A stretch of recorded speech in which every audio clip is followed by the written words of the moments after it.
Selamat malam untuk semua peserta. Shalom. Terima kasih untuk rekan-rekan di Shalom. Universitas Kristen Surakarta. Beberapa rekan-rekan dari Universitas Kristen Satya Wacana, baik Fakultas Ekonomi dan Fakultas Psikologi. Selamat malam, ibu-ibu yang kebanyakan dari Fakultas Psikologi. Kemudian dari teman-teman Arta Wacana di Sumba, dan para pendeta dan rekan-rekan yang lain dari berbagai daerah. Terima kasih sudah bergabung pada malam hari ini. Baik, kita akan santai aja malam hari ini. Kita akan belajar bersama apa yang disebut Mission Model Canvas. Begini ceritanya terlebih dahulu. Pada tahun 2012 akhir begitu, ada yang disebut Business Model Canvas.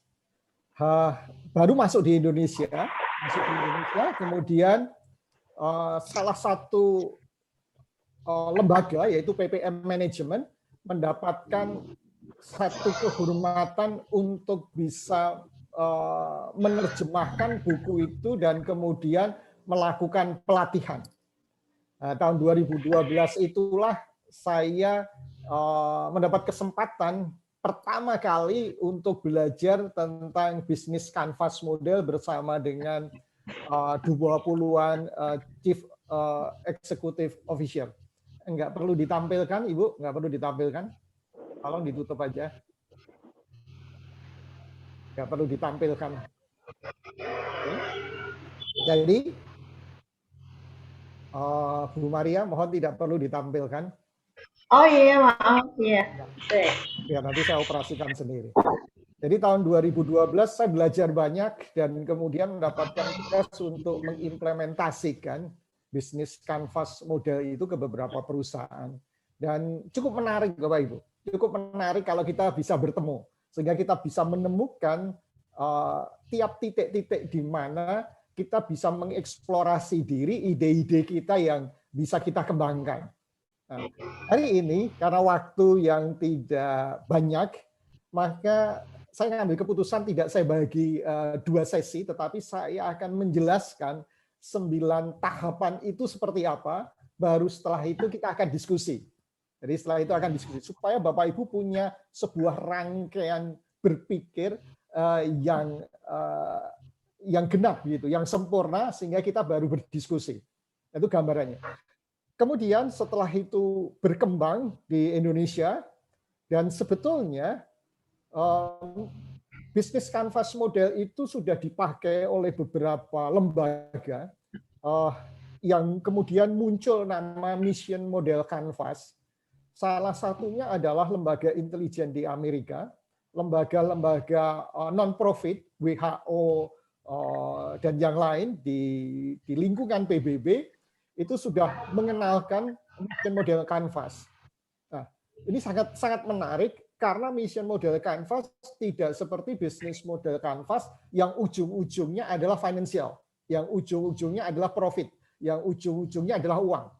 Tetapi Mission Model Canvas adalah ujung-ujungnya adalah sesuatu yang mau dicapai dalam sebuah misi. Nah, salah satu contohnya misalnya Badan Intelijen Amerika akan membebaskan tawanan di Irak. Jadi ujung-ujungnya bagaimana tawanan di Irak itu pulang ke Amerika dengan hidup, sehat, dengan keadaan baik. Jadi bukan sesuatu yang sifatnya finansial. Kemudian WHO misalnya menggunakan proses Mission Model Canvas ini, bagaimana sebuah daerah tertentu di Timur Tengah misalnya, atau di Kenya, atau di Afrika, orang-orang yang bisa mengentaskan kemiskinan atau kesehatan dan lain sebagainya. Nanti kita akan bahas. Jadi Mission Model Canvas ini memang core-nya sama dengan bisnis canvas model, tapi cara berpikirnya. Jadi kalau Bapak Ibu pernah belajar tentang bisnis canvas model, ini hanya cara berpikirnya, mindset-nya yang harus dirubah.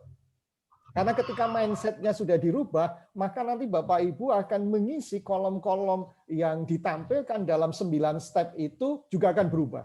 Nah, ini akan menambah kemampuan kita berpikir, kemampuan kita mengeluarkan ide-ide kita. Nah, itu gambarannya ya. Itu gambarannya tentang mission model Canvas. Jadi saya akan menjelaskan 9 langkah yang nanti Bapak Ibu bisa terjemahkan di dalam institusi lembaga Bapak Ibu sendiri, baik itu gereja, baik itu sekolah, baik itu universitas, baik itu lembaga-lembaga yang lain, bahkan bisa menjadi bagian dari diri kita, pribadi kita, untuk membangun sebuah sistem. Itu. Kali ini saya hanya akan menampilkan satu slide. Saya harap Bapak Ibu bisa menghafalnya. Karena satu slide inilah yang simple, yang membuat sebuah model, di mana maka dikatakan canvas model, hanya di dalam satu lembar, Bapak Ibu harus bisa menghafalnya, sehingga Bapak Ibu nanti akan mengisi itu. Meski yang saya tayangkan hanya satu lembar, tapi nanti materi yang sekian puluh halaman akan dikirimkan ke Bapak Ibu sekalian untuk belajar. Ya, jadi Bapak Ibu, kami mohon untuk benar-benar melihat ini. Harapan saya Bapak Ibu memperhatikan sehingga Bapak Ibu bisa mengikuti alurnya. Alurnya bagaimana sih mission model Canvas itu dengan 9 daerah yang akan kita jelajahi nanti. Baik, saya akan tampilkan satu slide saja.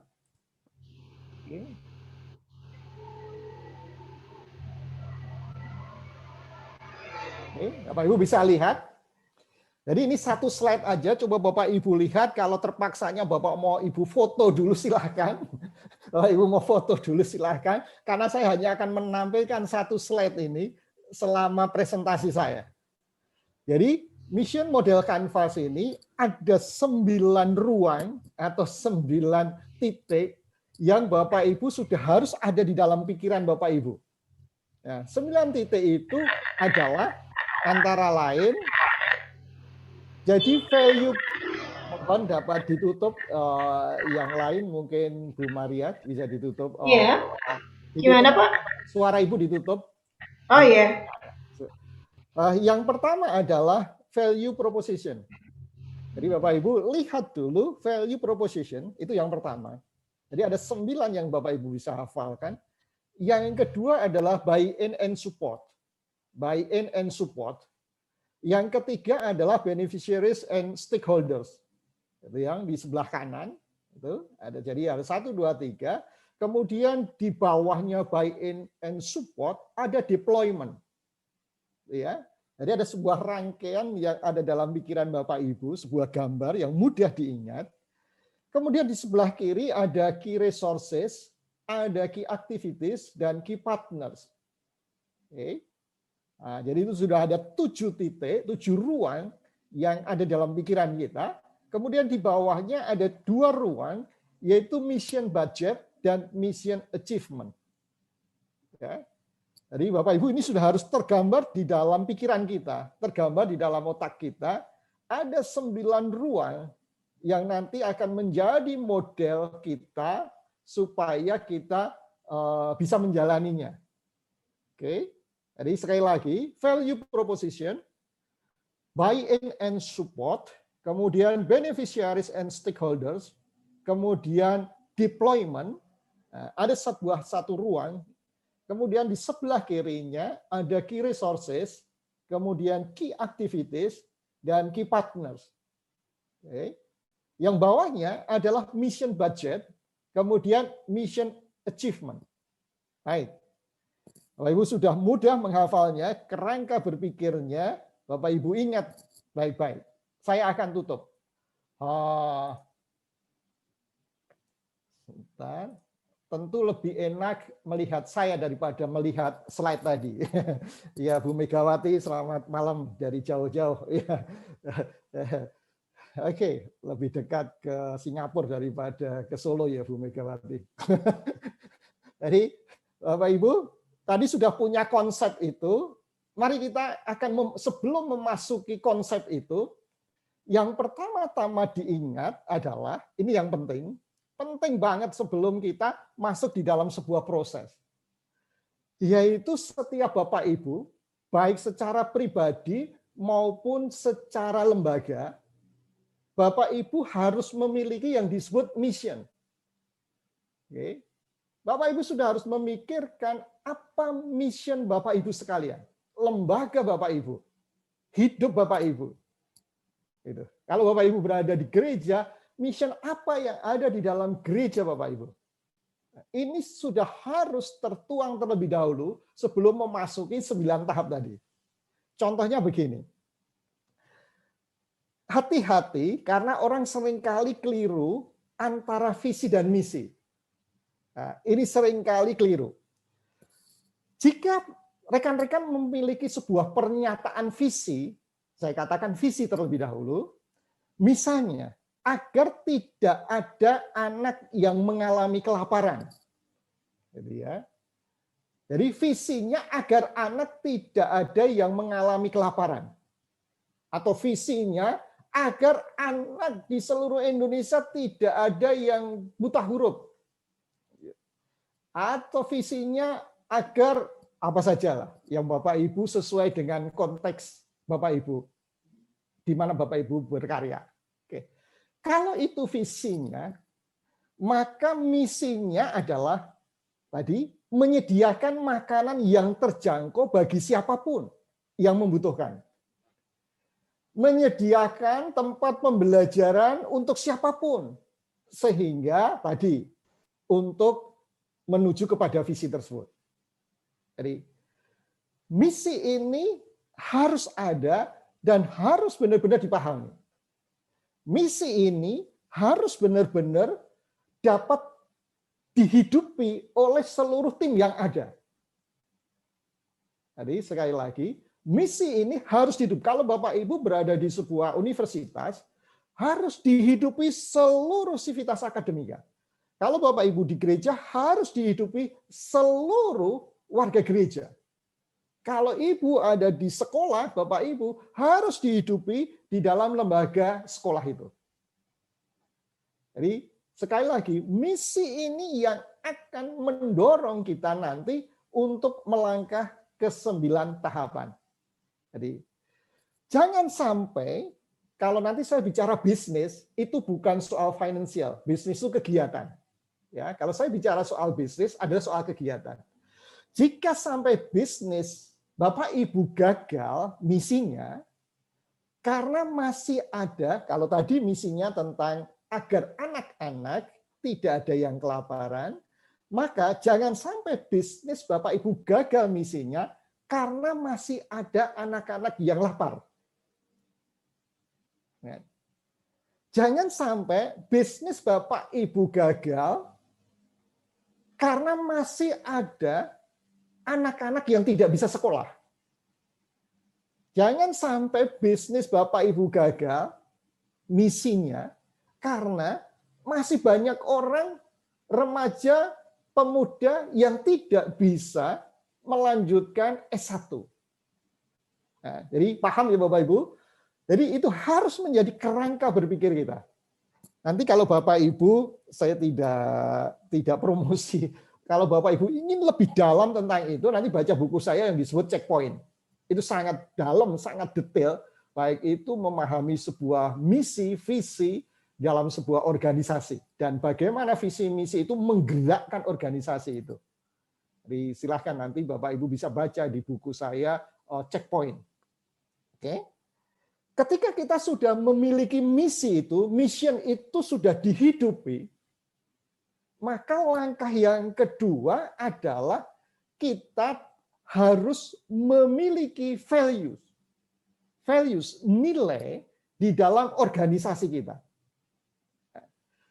Nilai itu seperti apa? Bahwa sebenarnya awalnya nilai itu tidak memiliki positif dan negatif. Atau dikatakan bahwa nilai itu sebetulnya netral. Baru ketika diberikan sesuatu kepadanya, value ini bisa menjadi value negatif atau value positif. Nah, kita yang bicarakan saat ini adalah value yang positif yang bisa menggerakkan misi.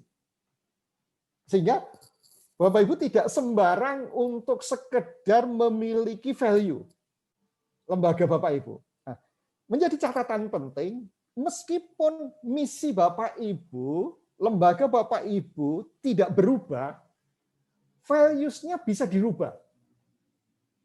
Ya, sekali lagi. Jadi jangan khawatir ketika Bapak Ibu memiliki misi, mission tidak berubah, value bisa berubah dari waktu ke waktu. Ini yang harus diperhatikan karena seringkali orang takut merubah value di dalam perusahaannya, di dalam lembaganya, di dalam organisasinya. Karena value inti harus terus disempurnakan, harus terus berkembang sesuai dengan zaman. Saya berulang kali bertemu dan diminta bicara oleh perusahaan-perusahaan. Perusahaan-perusahaan sekarang tahun ini sedang memiliki tahap merubah values mereka. Kenapa? Karena entah itu kliennya berubah, entah itu orang-orang yang di dalam organisasinya berubah, yang isinya adalah para milenial. Nah, kalau values Bapak Ibu tidak diubah, maka akan bertabrakan dengan orang-orang yang ada di dalamnya. Kalau sudah bertabrakan, Bapak Ibu tidak bisa menggerakkan misi yang Bapak Ibu miliki. Values yang ada tidak bisa menggerakkan misi yang ada. Jadi jangan sampai values yang ada itu seperti sebuah isi Alkitab yang tidak boleh dirubah. Gitu. Tidak, values itu harus dirubah, disempurnakan dan mengikuti perkembangan zaman. Kalau nggak dirubah, justru akan menjadi sebuah tabrakan antara orang-orang yang ada di dalam dan juga orang-orang yang ada di luar yang memiliki keterikatan dengan organisasi kita. Jadi tidak perlu khawatir, Bapak Ibu, untuk merubah value. Hari ini terutama berlaku saat misalnya hal ini, maksud saya, value itu bisa berubah pada saat program berubah, pada saat tim berubah, pada saat Bapak Ibu melakukan sebuah perubahan dalam organisasi Bapak Ibu. Oke. Jadi dua hal tadi, mission dan values, harus benar Bapak Ibu pikirkan, harus nyambung. Karena begini, kalau Bapak Ibu sudah nyambung antara mission dan values tadi, nanti 9 tahapan yang mau saya jelaskan, di dalam tahapan-tahapan itu ada pertanyaan-pertanyaan. Pertanyaan-pertanyaan itu harus dikembalikan kepada mission dan values. Jadi, di dalam setiap kotak ada pertanyaan-pertanyaan yang ujung-ujungnya harus memiliki jawaban sesuai dengan misi dan values. Gitu ya. Jadi, apabila di dalam kotak-kotak itu nanti Bapak Ibu bertanya tidak sesuai dengan mission dan values, Bapak Ibu harus ngasih bintang. Kenapa dikasih bintang? Ini sebuah catatan penting. Kenapa? Kalau sampai nggak nyambung, Bapak Ibu harus berpikir ulang lagi untuk mendapatkan dan mengisi kotak itu. Kalau tidak, nanti jalannya pincang. Dan Bapak Ibu tidak akan sampai pada mission achievement. Oke. Nah, jadi ini hati-hati di sini. Oke. Baik. Kalau itu sudah ada dalam kerangka Bapak Ibu berpikir, mari kita masuki konsep mission model canvas. Kita masuk. Bagian yang pertama. Yang tadi saya katakan value proposition. Ya, bagian pertama. Apa sih yang dimaksud value proposition? Nilai atau value yang kita tawarkan untuk memenuhi misi kita. Nah, jadi value yang mau kita tawarkan untuk memenuhi misi kita. Gitu ya. Oke. Gimana ini yang paling penting? Sebetulnya ini yang paling harus dipahami dari awal. Gimana caranya menemukan value proposition? Saya harap Bapak Ibu pernah belajar tentang design thinking. Saya harap Bapak Ibu mestinya design thinking ini sudah diajarkan di para dosen, para mahasiswa, siapapun. Karena ini proses berpikir. Dan ini menarik banget design thinking ini. Saya hanya akan memberikan gambaran apa yang disebut design thinking. Jadi untuk menjawab value proposition ini, Bapak Ibu harus memiliki yang disebut design thinking.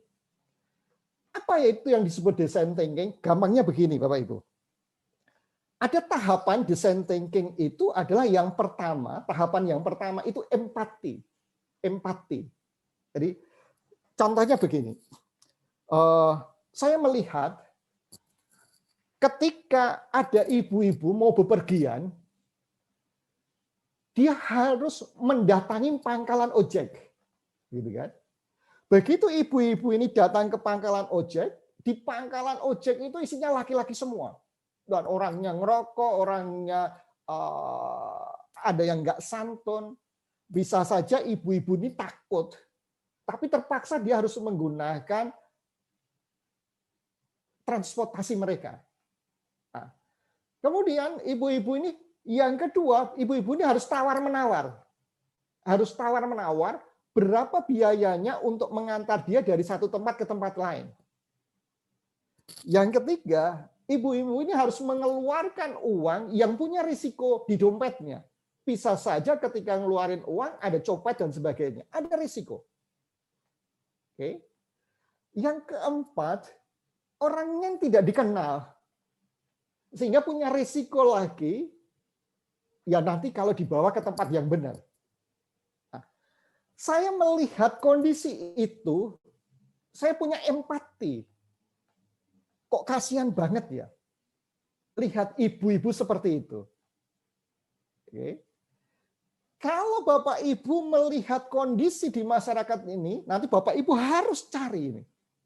Ketika Bapak Ibu membangun sebuah organisasi, lembaga, Bapak Ibu harus cari yang disebut empati dalam masyarakat Bapak Ibu. Ketika saya memiliki empati, kasihan banget ya ibu-ibu ini, mau bepergian harus datang ke pangkalan ojek, dia harus menawar, dia harus berhubungan dengan banyak orang yang tidak dikenal, orang yang belum tentu bersih, orang yang belum punya kompetensi dalam bahasa ilmiah kita, khawatir ngeluarin uang nanti malah dicopet. Saya sedih melihat itu. Saya punya empati. Maka ketika saya memiliki empati itu, saya muncul yang disebut value proposition. Apa yang mau saya tawarkan kepada ibu ini supaya tidak melakukan itu lagi? Saya akan menawarkan apa kepada ibu ini supaya tidak mengalami kesulitan yang seperti ini. Itu yang disebut empati di dalam design thinking. Jadi Bapak Ibu harus memiliki design thinking yang seperti itu. Oleh karena itu muncullah Uber, muncullah Gojek. Gitu kan? Itu berawal dari design thinking. Ini yang harus diajarkan kepada mahasiswa, yang diajarkan kepada siapapun, supaya cara berpikir kita ketika kita ingin membangun sebuah value proposition, tahu betul apa yang dibutuhkan orang lain. Karena berdasarkan empati saya. Oh, kasihan banget ya. Para sandera yang ada di Kamboja, para sandera yang ada di Irak, para sandera yang ada di Timur Tengah, mereka diajar habis-habisan. Mereka akan kehilangan keluarganya. Kasihan. Apa yang harus saya lakukan? Maka Badan Intelijen, Pentagon, saya harus mengambil mereka untuk dipulangkan kepada keluarganya. Kasihan ya, orang-orang tidak bisa sekolah. Kasihan ya, orang-orang nggak bisa makan. Tadi missionnya, kasihan ya, anak-anak nggak bisa makan. Maka saya harus bla bla bla. Oke, itu yang disebut design thinking. Itu satu tahapan. Ketika Bapak Ibu sudah memiliki yang disebut empati tadi di dalam design thinking, Bapak Ibu kemudian masuk ke tahapan define. Bapak Ibu menganalisa, mengidentifikasi apa yang mau Bapak Ibu tawarkan. Mengidentifikasi. Nah, identifikasi cocok enggak ya? Aku mau menolong ibu ini, aku mau menolong pasukan yang terperangkap di Irak, aku mau menolong anak-anak yang tidak sekolah, aku mau menolong anak-anak yang kelaparan, cocok enggak ya? Nah, Bapak Ibu harus menganalisa. Kemudian masuk ke idenya, Bapak Ibu mau ngapain? Idenya Bapak Ibu mau ngapain, dianalisa lagi. Yang keempat, Bapak Ibu membuat prototipe. Oh, kalau dibuat begini, bisa nggak ya? Nah, yang kelima adalah diuji coba tes. Oke, nah, karena malam hari ini kita tidak bicara soal design thinking, itu hanya gambarannya. Jadi ketika Bapak Ibu masuk ke value proposition, pikiran Bapak Ibu adalah seperti design thinking, paling tidak tahap yang pertama adalah empati. Membangun sikap empati. Didasarkan sikap empati. Kalau Bapak Ibu pendeta di sini, Bapak Ibu melihat, oh iya ya, wargaku banyak yang sudah sepuh, lantas dia kesulitan untuk ini itu, apa yang bisa saya tawarkan kepada mereka? Baru Bapak Ibu membuat kegiatan-kegiatan. Jangan sampai kegiatannya copy paste dari tahun ke tahun itu aja. Apa ya yang terjadi di masyarakat kita? Kemudian, oh ternyata masyarakat kita sudah kaum milenial yang membutuhkan sebuah teknologi. Jadi Bapak Ibu harus membuka fakultas yang berkaitan dengan kebutuhan masyarakat. Jangan asal membuka fakultas. Nah, juga sekolah atau apapun. Bapak Ibu harus memasuki tahapan empati itu. Ketika Bapak Ibu sudah memasuki tahapan itu, maka sebenarnya Bapak Ibu sudah bisa melihat yang disebut kesenjangan apa yang terjadi. Nah, kesenjangan yang terjadi itu yang mau Bapak Ibu isi, yang mau Bapak Ibu tawarkan. Pelayanan apa yang mau Bapak Ibu tawarkan di dalam kesenjangan. Di dalam konsep value proposition ini, di dalam pikiran kita harus bertanya, apa yang membuat saya tertarik memberikan solusi itu? Apa yang membuat? Kenapa? Karena kalau Bapak Ibu tidak bertanya apa yang menarik buat saya memberikan solusi itu, perjalanan Bapak Ibu yang panjang nanti kehabisan entusiasme.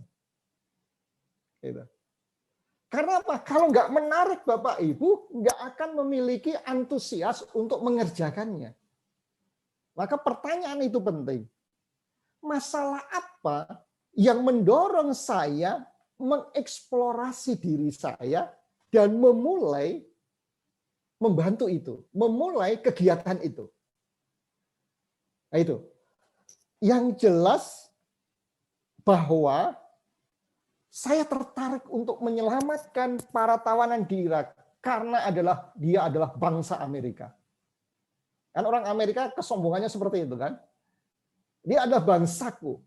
Enggak boleh satu orang pun yang mati karena sesuatu hal gitu kan. Jadi mereka mati-matian untuk menyelamatkan. Itu konsep mereka, misi mereka yang dibangun, values mereka dibangun karena kondisi itu. Baik. Nah, ini yang penting di dalam elemen value proposition.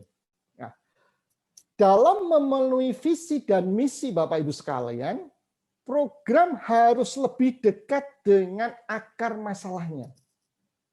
Ya. Masalahnya bukan pada anak-anak yang kelaparan, kalau misinya tadi. Jadi masalahnya bukan pada anak-anak yang kelaparan, masalahnya kelaparan berbeda di mana-mana. Jadi kelaparan di Kenya berbeda, di Afrika berbeda, kelaparannya berbeda. Bedanya ada di mana? Maka tadi perlu sebuah analisa. Dalam beberapa kasus, kelaparannya karena kurang nutrisi. Kelaparannya karena biaya. Kelaparannya karena jarak. Kelaparannya karena pendidikan, kelaparannya karena struktur keluarga, kelaparannya karena pengangguran, kelaparannya karena transportasi, karena diskriminasi, karena alergi, macam-macam. Yang ini harus menjadi pola pikir ketika masuk di dalam value proposition. Karena semua aspek ini kadang tidak mungkin kita penuhi. Ya, semua aspek ini tidak mungkin kita penuhi, sehingga kita perlu mengambil satu dua yang bisa kita penuhi karena kesenjangan itu tadi. Itu di value proposition. Oke. Sehingga masalah apa yang Anda ingin selesaikan oleh solusi Anda itu menjadi pertanyaan yang sangat-sangat penting di poin yang pertama. Baik, saya harap Bapak Ibu sudah paham value proposition karena ini yang utama. Oke. Jadi Bapak Ibu benar-benar harus menggunakan empati Bapak Ibu, menggunakan proses design thinking untuk mendapatkan value proposition. Ketika Bapak Ibu sudah memiliki, nanti ada beberapa pertanyaan-pertanyaan di dalam membangun value proposition, membangun peta empati. Nah, nanti Bapak Ibu bisa baca sendiri. Saya nggak jelas. Jadi ada peta empati yang seperti apa yang menjadi pertanyaan Bapak Ibu buat menemukan value proposition. Ya, nanti ada petanya. Nanti Bapak Ibu bisa pelajari. Baik. Yang kedua, Bapak Ibu menemukan yang disebut key activities di sebelah kiri tadi. Ya, semoga masih ingat gambaran. Cuma satu gambar aja pasti ingat lah itu ya. Jadi ya, ada key activities, yaitu sebuah kegiatan atau aktivitas. Jika gampangnya begini, jika aktivitas itu tidak saya lakukan, maka misi saya nggak berhasil. Kalau aktivitas itu nggak saya lakukan, percuma punya value proposition. Gampangannya menerjemahkan gitu. Oleh karena itu, kita harus punya key activities, sebuah kegiatan penting yang harus dilaksanakan agar mission model ini bisa berjalan dengan baik. Jadi agar mission model ini berjalan dengan baik, kita harus perhatikan itu. Sebelum Bapak Ibu membuat daftar aktivitas, tentunya Bapak Ibu nanti akan membuat sebuah inventaris tentang aktivitas apa yang menunjang value proposition tadi.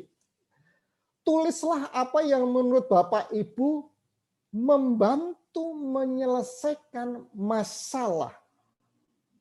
Jadi ya, tadi kan ada gap-nya, masalahnya ada di situ.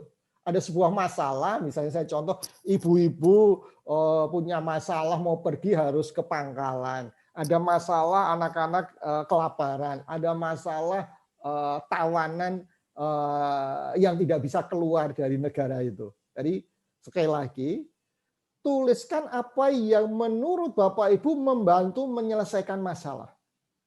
Nah, jawabannya bisa berupa macam-macam. Bisa uang, bisa akses, bisa pendidikan, bisa membuat sebuah produk, macam-macam jawabannya nanti. Nah, solusi yang menyelesaikan masalah mungkin secara tidak langsung tidak terkait dengan ide dan aktivitas secara umum yang akan Ibu lakukan. Jadi seolah-olah apa yang menjadi ide aktivitas ini tidak terkait secara langsung, tetapi membawa dampak. Nah, inilah misalnya begini. Jika uang dapat membantu memecahkan masalah, Anda dapat menjual produk salah satu aktivitas utamanya. Oke. Sekali lagi, kita tidak menjual produk pada anak-anak yang sedang kelaparan. Ini mission. Jadi kita, kebutuhannya uang untuk beli makanan, sehingga kita dapat uang entah dari mana, nanti ada prosesnya. Maka uang ini untuk membeli barang makanan sampai pada anak-anak itu. Oh, ternyata persoalannya transportasi. Sudah ada banyak makanan. Ketika Bapak Ibu tsunami di Aceh dan di Nias, ini ada Bu Eklesia Deli, orang Nias. Jadi waktu itu pertama kali saya dihubungi malam-malam oleh teman-teman, gimana ini supaya sampai Nias? Nggak ada transportasi. Maka saya menghubungi TB Silalahi. Bilang, gimana akhirnya TB Silalahi menyediakan satu helikopter bersama dengan dia, dan akhirnya kami bisa menitipkan satu perawat dan satu dokter. Yang kemudian berikutnya mereka kurang pangan. Kami sudah mengumpulkan begitu banyak makanan, tapi tidak bisa diangkut ke Nias. Kan begitu. Berarti kebutuhan gapnya adalah transportasi, bukan makanannya. Nah, maka ini yang akan menjadi key activities, kunci aktivitas kita untuk memenuhi proses kesenjangan tadi.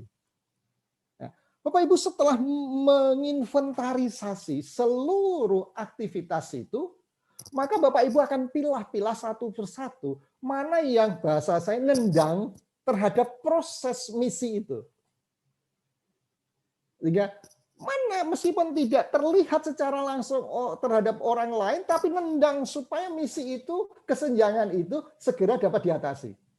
Nah, ini harus benar-benar jeli. Ini harus benar-benar brainstorming dengan tim supaya menemukan yang disebut key activities. Tidak sekedar aktivitas, maka disebut key activities. Kunci. Dengan tidak melakukan aktivitas ini, maka nggak ngaruh terhadap apa yang mau Bapak Ibu lakukan sebagai solusi. Itu ya. Jadi ini penting. Nah, inilah sebabnya mengapa memulai dengan masalah dan solusi yang dapat membantu memecahkan masalah penting itu. Membantu memvalidasi, membantu membentuk ide, sehingga dapat memecahkan masalah. Itu yang disebut key activities. Oke, Bapak Ibu sudah bisa membayangkan prosesnya. Kemudian kita masuk yang ketiga, yang di sebelah kanan tadi, yang di luar ada beneficiaries and stakeholder. Nah, apa yang dimaksud itu adalah penggolongan orang-orang yang akan menerima value proposition kita. Jadi beneficiaries dan stakeholder ini orang-orang yang akan menerima dari manfaat value proposition. Sehingga jawaban ini mewakili orang-orang yang sedang mengalami masalah. Jawaban buat saya yang sekarang ditawan di Irak. Jawaban buat saya yang di Kenya yang mengalami kelaparan. Jawaban buat saya di Ethiopia yang mengalami kelaparan. Jawaban saya yang ada di Irian tidak bisa sekolah, daring. Jawaban buat saya yang tidak bisa kuliah. Ini beneficiary and stakeholder. Anda dapat mengidentifikasi bahwa akar masalahnya, misalnya tadi saya katakan, ke Nias, akar masalahnya itu bukan makanan. Akar masalahnya makanan sudah ada, tapi saya tidak bisa mengirim ke Nias. Berarti akar masalahnya transportasi. Jadi benar-benar Bapak Ibu harus tahu akar masalahnya. Orang-orang yang nanti kita akan daftarkan, siapa yang akan menerima manfaat dari program kita, mereka nanti tidak terlibat secara langsung di dalam proses memberikan transportasi tadi. Jadi jangan Bapak Ibu mengatakan, oke, kamu harus terlibat dong terhadap transportasi, nggak bisa. Bukan itu. Jadi kita tidak bisa melibatkan si ibu-ibu tadi untuk membangun value proposition kita, membangun sebuah key activities kita, supaya itu terlaksana. Enggak. Yang harus melakukan adalah lembaga kita. Sehingga benar-benar kita paham betul apa yang mesti dilakukan. Pertanyaan yang penting di nomor 3 ini, di beneficiaries and stakeholders ini adalah bagaimana hal ini membantu mereka. Kalau Bapak Ibu di universitas, gimana ini supaya bantu mereka? Kalau sekarang tuntutannya di era 5.0 ini bicara soal teknologi, soal milenial, jawab bagaimana hal ini menjawab kebutuhan mereka. Jangan sampai para dosen ini, kalau di sini banyak dosen, jangan sampai Handbooknya itu terus-menerus sejak saya kuliah sampai sekarang saya dosen, teman-teman saya handbooknya hanya itu, cuman edisinya berbeda. Gitu. Jadi nggak ada perubahan, tidak ada sebuah konsep.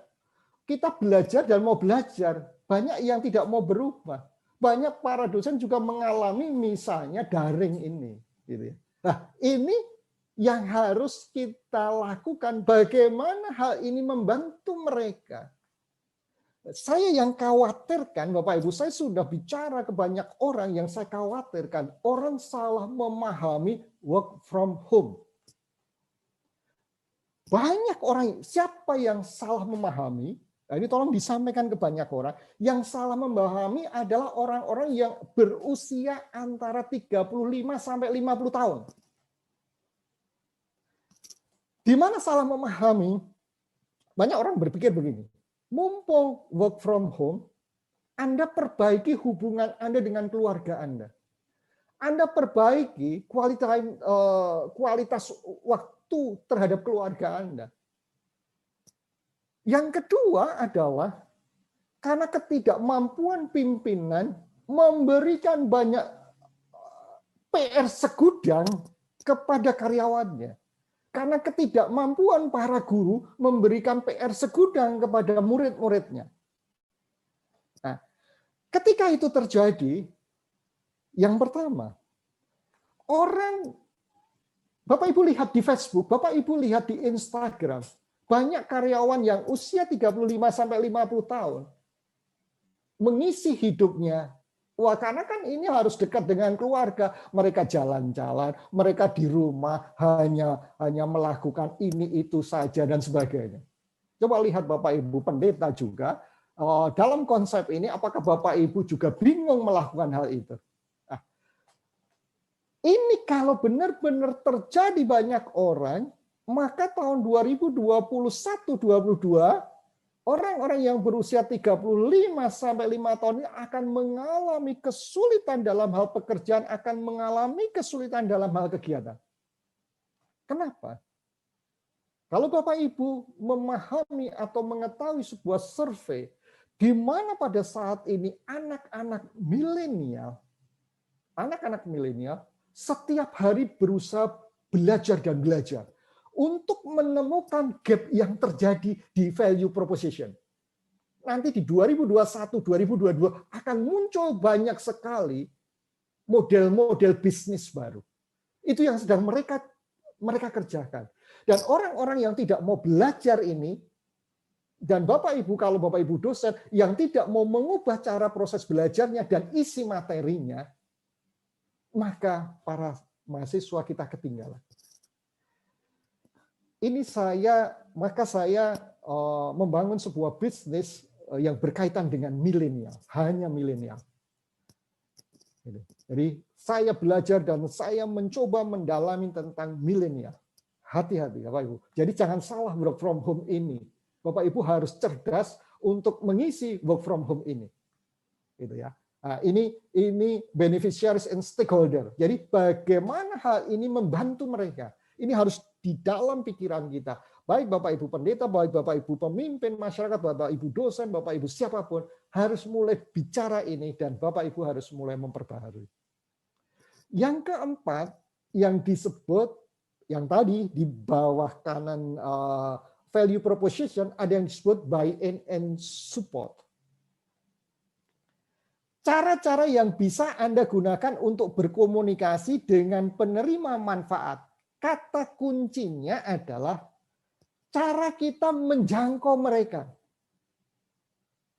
Caranya gimana ya saya menjangkau mereka? Kalau Bapak Ibu di sini ada sekolah, ada Bapak Ibu guru, dulu sebelum ada pandemi, cara menjangkaunya setiap 3 bulan dikumpulkan orang tua. Setiap hari Sabtu ada program parenting. Gitu ya.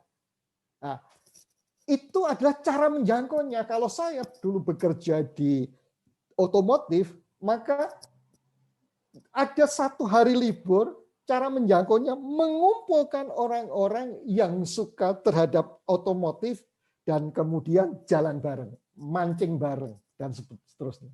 Nah, buy-in support ini penting oleh karena kita harus memiliki atau bagaimana tim mendapatkan dukungan dari semua penerima manfaat. Jadi percuma Bapak Ibu menawarkan sebuah manfaat bagi mereka, tapi mereka tidak membutuhkan, mereka menolaknya. Ini berbahaya. Jadi kalau ini saya umpamakan Bapak Ibu sebagai orang tua, Bapak Ibu memberikan sesuatu kepada anak Bapak Ibu dengan cara berpikir Bapak Ibu, anak Bapak Ibu menolak. Hati-hati. Oleh karena itu, ini yang terjadi kesenjangan yang sangat besar antara orang tua dan anak milenial. Orang tua generasi X dengan anak milenial. Orang tua milenial dengan anak generasi alfa. Itu kesenjangannya di situ. Jadi dia tidak melihat kesenjangan yang ada, kemudian dia memberi, menawarkan sesuai kebutuhan mereka. Tapi kadang-kadang orang tua memberikan apa yang saya punya. Jadi Bapak Ibu tidak bisa lagi memberikan apa yang Bapak Ibu punya, tetapi yang Bapak Ibu punya itu bermanfaat nggak buat mereka. Caranya bagaimana itu supaya sampai mereka, dan mereka yang disebut buy-in, kembali setelah menerima manfaat itu, mereka support kita. Ini yang disebut buy-in and support. Dari orang yang nanti akan menerima manfaatnya. Kalau mereka nggak support, kalau Bapak Ibu, ada sebuah film Warriors, film orang Cina yang datang ke Francisco pada awal-awal dulu, dan mereka membentuk namanya perkampungan pecinan gitu ya. Nah, salah satu orang yang dari China datang ke perkampungan pecinan di Francisco ini mau mencari adiknya yang hilang. Mau cari adiknya hilang. Nah, ketika ketemu, dia bilang, yuk pulang ke Cina, karena Cina sudah aman. Apa kata adiknya? Aku nggak mau. Aku enak di sini. Nah, itu jangan sampai terjadi. Gitu. Aku enak kok begini kok. Kamu nolong aku nggak saya butuhkan pertolonganmu. Aku enak seperti ini kok. Kebanyakan orang enak di zona nyaman. Bapak Ibu mau memberikan ilmu kepada orang, Bapak Ibu mau memberikan gratis ilmu pada orang, belum tentu orang mau. Karena dia enak, ngapain malam-malam jam 7 malam saya harus daring, harus lihat webinar, mending nonton TV. Kan gitu. Jadi belum tentu mau, karena itu tidak menjadi kebutuhan dia. Nah, ini buy-in and support ini harus menjadi hal yang perlu kita pikirkan. Ini.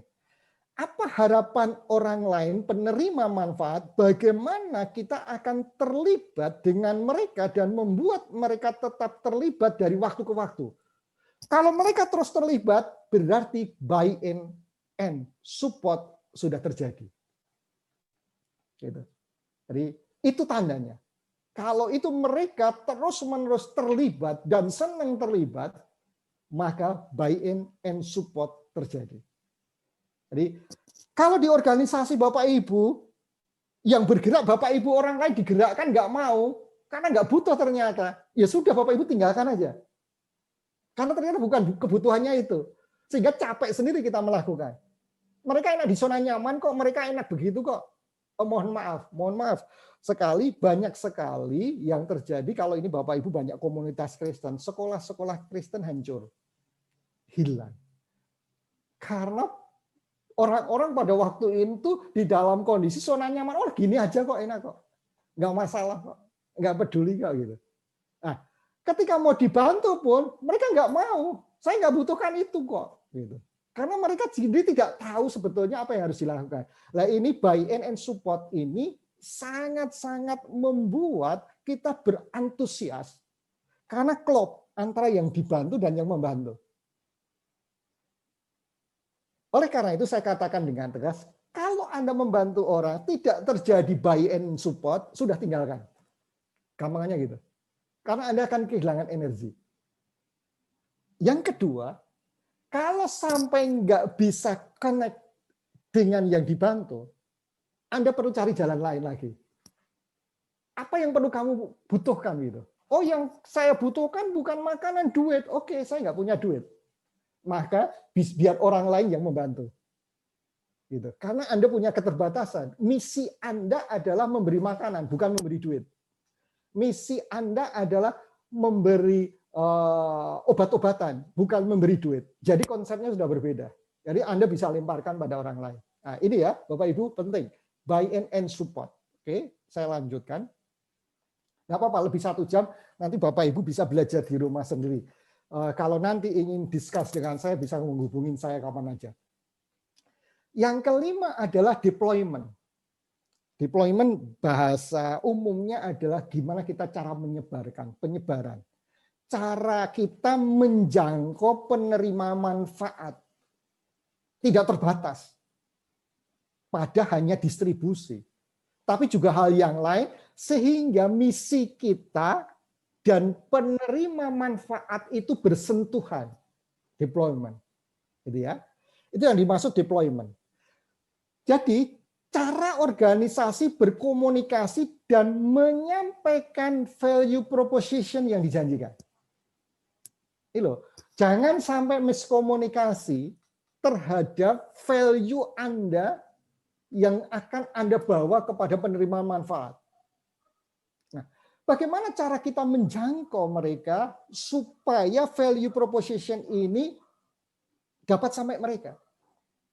Stephen Covey melalui sebuah penelitiannya, dia mengatakan hanya sekitar 13,5%, kalau saya nggak, di bawah 20% dikatakan, saya punya filmnya, hanya di bawah 20% sebuah organisasi yang benar-benar memberikan pemahaman yang benar tentang visi misinya kepada seluruh karyawannya.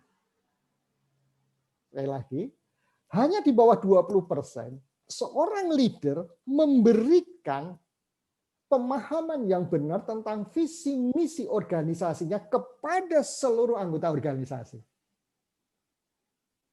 Yang dampaknya, menurut Covey, mereka bisa menghidupi, dan ketika mereka menghidupi, organisasi ini bisa entusiasme, bisa punya kekuatan untuk bergerak mencapai goal. Dalam sebuah penelitian, Bapak Ibu, saya pernah bekerja membuat startup. Jadi 93 startup yang dibangun gagal. Beberapa waktu yang lalu saya ketemu dengan beberapa teman yang mendapatkan proyek dari Menteri Perindustrian dan untuk meningkatkan UMKM di dalam hal berkaitan dengan startup ini. Targetnya waktu itu adalah 1.000 startup. Bisa nggak? Bisa. Pertanyaannya, setelah bisa, hidup nggak? Nggak hidup. Nah, itu yang tidak mudah. Karena itu memang membutuhkan bagaimana produk kita, jasa kita, yang kita berikan manfaat dapat sampai pada mereka sesuai standar yang dibutuhkan. Nggak mudah membuat itu. Jadi, sekali lagi, deployment ini bagaimana penyebaran informasi value proposition kita yang kita janjikan dikomunikasikan kepada mereka. Dan mereka bisa melakukannya itu. Itu ya, deployment. Yang keenam, tadi sebelah kiri, key partners. Key partners. Yaitu pihak-pihak yang bisa kita ajak kerjasama. Motivasi berpartner untuk mengoptimasikan alokasi sumber daya aktivitas, mengingat sebuah lembaga tidak perlu memiliki sebuah sumber daya dan melakukan kegiatan sendiri. Inilah yang disebut collaboration. Jadi sudah tidak ada lagi orang yang melakukan dari ujung ke ujung sendirian. Tetapi sekarang orang selalu mengatakan collaboration. Kita berkolaborasi, saya tidak perlu memiliki ini itu, tapi kamu mulai kita pakai dan kita untuk bisa memberikan manfaat kepada misi kita. Nah, collaboration ini kadang masih sulit di negara kita. Tapi anak-anak remaja, anak-anak milenial, collaboration ini adalah hidup mereka keseharian. Seperti saya kasihkan contoh, saya dihubungin teman-teman anak-anak milenial yang semester 3. Dia menghubungin saya, Om, yuk kita bikin sebuah film. Film apa? Film bagaimana memberitahukan kepada orang bahwa korupsi itu tidak baik. Saya katakan, ini filmnya untuk siapa? Filmnya untuk anak SD. Idenya luar biasa. Filmnya untuk anak SD, Om. Gitu. Oke. Gimana kalau Om? Oh iya, saya punya kerangka berpikir. Oke, Om. Tunggu, seminggu lagi saya akan kirimkan skripnya. Nggak nyangka. Judulnya adalah mencontek masuk penjara. Sederhana kan? Apa hubungannya dengan KPK? Apa hubungannya dengan korupsi? Alur ceritanya sangat bagus. Desember nanti akan di launching video itu. Nanti Bapak Ibu saya kirimin, bisa untuk menjadi inspirasi Bapak Ibu. Jadi ceritanya anak yang tidak disiplin setiap hari, tidak mau belajar, akhirnya dia suka nyontek. Nah, nyontek di SD, kemudian dilanjutkan nyontek di SMP, dilanjutkan nyontek di SMA, dilanjutkan nyontek di perguruan tinggi, sehingga segala sesuatu ingin dia lakukan serba instan. Nah, ketika nanti dia bekerja, maka dia juga pengen instan. Instan untuk menjadi dapat duit, akhirnya dia korupsi. Maka ketangkeplah KPK. Maka masuk penjara. Itu cerita anak milenial. Bapak Ibu nggak akan kepikiran, gitu kan? Jadi mereka berkolaborasi. Om yang ngomong, saya yang bikin skripnya, teman saya yang miduin, teman saya kemudian men-setting, jadi ada 7 orang. Gitu ya. Itu dari mana? Mereka dari Tangerang, dari Jakarta, dari NTB, dari Surabaya. Kita hanya ketemu melalui webinar. Kita hanya ketemu melalui virtual. Dan jadilah itu sebuah film. Gitu ya. Jadi saya mau katakan, key partner ini adalah bicara soal collaboration. Anda harus mampu menemukan partner yang bisa diajak berkolaborasi untuk menyelesaikan masalah tadi. Di mana Anda memiliki value proposition yang Anda tawarkan kepada penerima manfaat. Gunanya apa collaboration?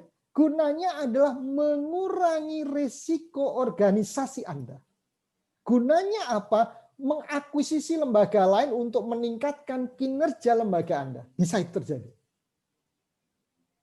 Jadi itu key partner yang harus dibangun adalah collaboration. Yang ketujuh, yang keenam, key partner tadi adalah menjelaskan siapa saja mitra Anda. Anda bisa inventaris. Kemitraan merupakan bagian integral dari bisnis apapun, ide apapun yang Anda miliki. Nah, itu gampangnya. Kemudian, pertanyaan yang muncul di dalam key partner ini, evaluasi apa ketika kita memiliki partner itu? Apa Anda membutuhkan lebih banyak partner atau tidak? Nah, itu harus dipertanyakan sesuai dengan bisnis Anda yang semakin besar, misi Anda semakin besar. Baik, yang ketujuh adalah di bawah kiri tadi ada yang disebut key resources. Ya. Key resources itu hal-hal yang paling penting yang harus Anda punyai agar aktivitas tadi berjalan. Jadi gampangnya saya bertanya, Bapak Ibu bertanya kepada anak Bapak Ibu, sumber daya apa yang kamu butuhkan ketika kamu belajar? Maka anak mengatakan, sumber dayanya saya butuh buku, saya butuh laptop, saya butuh lampu yang terang karena seringkali malam belajar. Yang keempat, saya butuh mama papa nemenin saya belajar. Itu key resources. Nah, di dalam proses misi ini key resources-nya apa? aset sumber daya yang penting yang memungkinkan mission model Anda berjalan. Jadi sumber daya apa saja Anda inventaris supaya mission model ini berjalan. Saat teman-teman mengidentifikasi apa yang sudah kita miliki, maka pertanyaannya, apa yang kita miliki ini masih membutuhkan support yang lain enggak? Membutuhkan resources yang lain enggak supaya cepat menyelesaikan persoalan ini? Itu yang menjadi pertanyaan. Dalam tahap ini, rekan-rekan bisa melakukan validasi ide yang membuat misi ini minimum dapat dilaksanakan. Jadi minimum agar mission ini bisa berjalan. Nah, itu key resources apa yang Anda butuhkan. Anda harus bertanya dan bertanya. Jangan sampai ketika Anda sudah berjalan, Anda masih membutuhkan key resources lagi sehingga Anda berhenti di pertengahan jalan. Ini berbahaya. Ya. Yang kedelapan adalah mission budget. Jadi setiap kegiatan pasti punya budgetnya. Rincian biaya-biaya terbesar yang harus Anda keluarkan untuk melakukan key activities dan menghasilkan value proposition. Itulah yang disebut budget. Jadi menggambarkan jenis dan besaran biaya untuk menjalankan key resources, key activities, dan key partner. Jadi kalau di dalam ekonomi itu ada yang disebut cost structure, yaitu ada dua biasanya, cost driven, yaitu segmen sudah jelas, maka fokusnya pada biaya. Jadi kalau itu disebut cost driven. Kemudian value driven adalah layanan premium untuk pelanggan yang tidak mementingkan biaya. Anda harus bisa memilahkan itu. Yang jelas saat ini menilai ide bisnis Anda juga harus mampu menentukan berapa biayanya. Yang kesembilan, yang terakhir, nanti Bapak Ibu setelah ini kita diskusi, adalah mission achievement. Saya katakan sejak awal tadi, ini bukan soal profit, ini bukan soal financial yang kita peroleh di dalam mission canvas model ini. Atau mission model canvas. Mission achievement berbagai cara untuk mendapatkan atau mencapai hasil dari value proposition kita. Jadi di dalam mission achievement ini, yaitu sebuah pencapaian misi, adalah nilai yang Anda ciptakan untuk sejumlah semua atau penerima manfaat kebaikan yang lebih besar. Jadi penting untuk membedakan antara nilai bagi penerima manfaat individu dan pencapaian misi secara keseluruhan. Misalnya begini, pencapaian misi dapat diukur dengan berbagai cara. Misalnya, jumlah pengungsi yang ditampung dan diberi makan. Anda bisa memberikan berapa orang?